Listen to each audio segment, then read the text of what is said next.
যে অল্পতে সন্তুষ্ট থাকে সে অল্পও পায় না। আসসালামু আলাইকুম, কেমন আছেন আপনারা সবাই? আশা করি আল্লাহর রহমতে ভালো আছেন। আমি আপনাদের দিনী বোন, আমিও ভালো আছি। কুকিং রান্নাঘর চ্যানেল থেকে আপনাদের সবাইকে স্বাগত।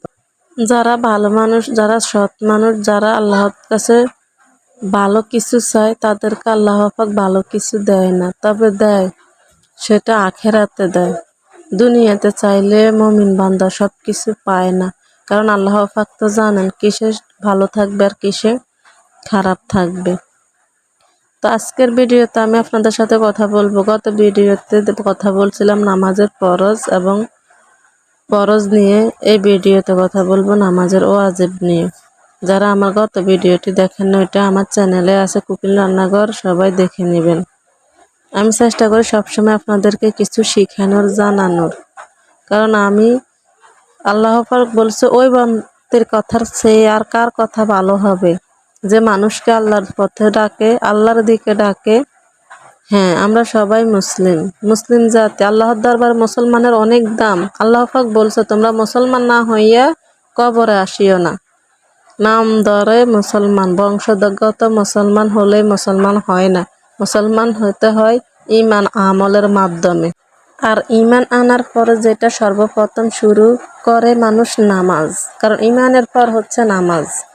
আগে ঈমান আনো, তারপর নামাজ আদায় করা। আর ওই নামাজ আদায় করতে হলে আমাদের নামাজের ফরজ ওয়াজিব গুলা জানতে হবে সহি শুদ্ধভাবে। যদি আমাদের নামাজের ফরজ ওয়াজিব ঠিক থাকে, তাহলে আমাদের নামাজও ঠিক থাকবে। আমরা যদি নামাজ সম্বন্ধে নাই জানি, ফরজের সম্বন্ধে নাই জানি, তাহলে আমাদের নামাজ আমরা কিভাবে সহি শুদ্ধভাবে আদায় করব।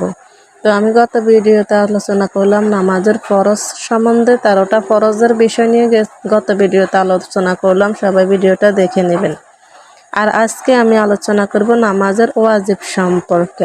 নামাজের ভিতরে 13টা ফরজ এবং 14টা ওয়াজিব রয়েছে।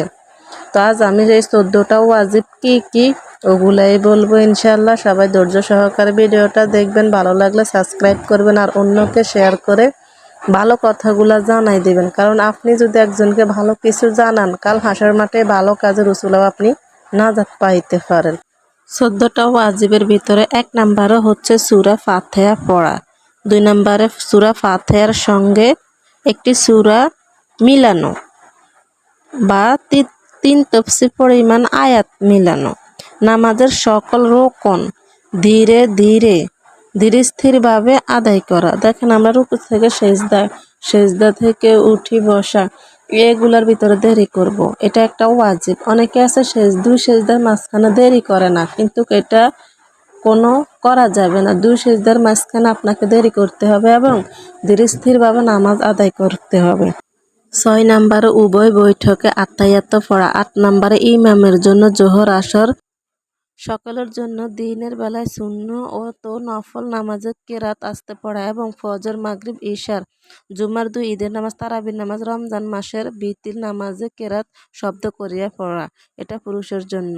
9 নম্বরে বিতির নামাজে 3য় রাকাতে কেরাতের পর দোয়াই কুনুত পড়া। অবশ্যই দোয়াই কুনুত পড়লে ওয়াজিবের সাথে সুন্নত আদায় হয়ে যাবে। 10 নম্বরে 2 ঈদের নামাজে অতিরিক্ত 6 তাকবীর বলা। 11 নম্বরে ফজরের পরে 2 রাকাতকে কেরাতের জন্য নির্দিষ্ট করা। 12 নম্বরে প্রত্যেক রাকাতে ফরজগুলো তারতিব ও সিরিয়াল ঠিক রাখা। 13 নম্বরে প্রত্যেক ওয়াজিবগুলোকে স্থান আদায় করা। 14 নম্বরে সালামের মাধ্যমে নামাজ শেষ করা।